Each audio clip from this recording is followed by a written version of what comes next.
বিসমিল্লাহির রহমানির রহিম। আসসালামু আলাইকুম। এখানে আমি কচু নিয়েছি। কচু দিয়ে বেগুন আলু চচ্চড়ি যে এত মজা লাগে, আর কচুতে প্রচুর পরিমাণে আয়রন আছে, যা সবার জন্য জরুরি। এখানে আমি আলুগুলো ছোট করে কেটে নিয়েছি। আমি এখানে বেগুনও ওই রকমই ছোট করে কেটে নিয়েছি।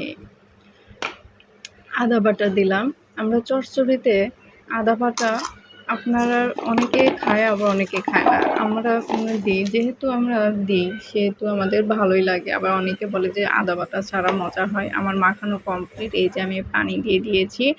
আমি একদমই মাছ ছাড়া চচ্চড়ি করেছি। মাছ ছাড়াও যে চচ্চড়ি এত টেস্ট আর এত লোভনীয় হয়, এটা বলার বাহিরে। অনেক অনেক ভালো লাগে এবং অনেক অনেক মজা লাগে। অনেক লোভনীয় একটা খাবার এই চচ্চড়ি। এই চচ্চড়ি খাইতে সবাই পছন্দ করে, আমাদের বাসায় সবাই। এটার যদি যেটাই খান, ঝোল বলেন, চচ্চড়ি আর ভাজি, সেটা অনেক মজা।